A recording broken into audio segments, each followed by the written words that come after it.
नमस्कार दोस्तों।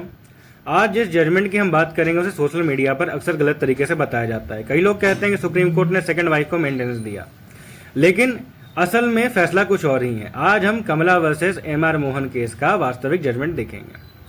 कमला का दावा था कि उसकी शादी मोहन कुमार से हुई। दोनों कई वर्षों तक पति पत्नी भी रहे। दोनों के 2 बच्चे हुए, लेकिन बाद में विवाद हुआ। पत्नी ने 125 सीआरपीसी जो कि 144 बीएनएसएस है उसके तहत कोर्ट में मेंटेनेंस के लिए फाइल कर दिया। पति ने कहा कि मेंटेनेंस मैं नहीं दूंगा। क्यों नहीं दूंगा भाई? क्योंकि मेरा कमला के साथ कोई शादी हुई ही नहीं थी, कोई विवाह हुआ ही नहीं था। यानी कि पूरा का पूरा विवाद इस बात पर था कि क्या साबित हुई है या नहीं। तो फैमिली कोर्ट ने देखा कि दोनों लंबे समय तक साथ रहे, समाज उन्हें पति पत्नी मानता था, दोनों के 2 बच्चे हुए, ठीक है, इसलिए मेंटेनेंस उसने दे दिया। मामला फिर गया हाई कोर्ट। अब हाई कोर्ट ने कहा कि भाई वैध विवाह का पर्याप्त प्रमाण तो है ही नहीं, ठीक है, इसलिए मेंटेनेंस नहीं मिलेगा। ना कोई फोटो है, ना वीडियो है, कुछ भी नहीं है आपके पास, ना मैरिज सर्टिफिकेट है आपके पास। तो सुप्रीम कोर्ट में ये बात फिर गया। तो सुप्रीम कोर्ट ने हाई कोर्ट का फैसला पलट दिया। सुप्रीम कोर्ट ने कहा कि सेक्शन 125 सीआरपीसी जो कि अभी 144 बीएनएसएस है का उद्देश्य भूखी और बेसहारा महिलाओं तथा बच्चों की सहायता करना है। ये कोई सिविल सूट आपका नहीं है, इसलिए यहाँ हर बात का स्ट्रिक्ट प्रूफ देना आवश्यक है ही नहीं।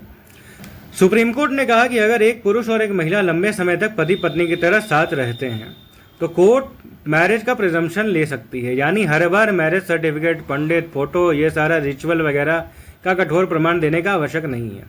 यही सबसे ज्यादा लोग गलती करते हैं। इस जजमेंट में सुप्रीम कोर्ट ने यह नहीं कहा कि दूसरी वाइफ को मेंटेनेंस मिलेगा। इस कोर्ट का केस का मुद्दा बस इतना था कि सेकंड वाइफ है, सो मतलब इसका मुद्दा है ही नहीं। इसका मुद्दा यह है कि क्या मेंटेनेंस की कार्यवाही में विवाह का स्ट्रिक्ट प्रूफ हर बार जरूरी है।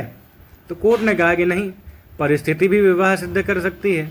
अब प्रैक्टिकल एग्जांपल समझते हैं कि मान लीजिए कोई महिला है, 15 साल तक किसी पुरुष के साथ रही, पति पत्नी की तरह दोनों रहे, दोनों के बच्चे हुए, बाद में विवाद हुआ, पत्नी ने मेंटेनेंस मांगा और पुरुष ने कहा कि मैरिज सर्टिफिकेट दिखाओ, नहीं तो मैं तो तुमको मेंटेनेंस ही नहीं दूंगा। तो कोर्ट केवल मैरिज सर्टिफिकेट ही नहीं देखेगी, कोर्ट यह भी देखेगी क्या दोनों साथ में रहते थे, समाज में पहचान किस रूप में था, क्या समाज उन्हें पति पत्नी के रूप में देखती थी, क्या उनके बच्चे थे, और अन्य कई सारी परिस्थितियां। तो इस जजमेंट का सबसे बड़ा प्रिंसिपल यही है कि लॉन्ग कोहैबिटेशन, ठीक है, long cohabitation raises a presumption of marriage. यानी कि याद रखिए, जजमेंट सेकंड वाइफ मेंटेनेंस का नहीं है, बल्कि प्रिजम्पशन ऑफ मैरिज का लैंडमार्क जजमेंट है।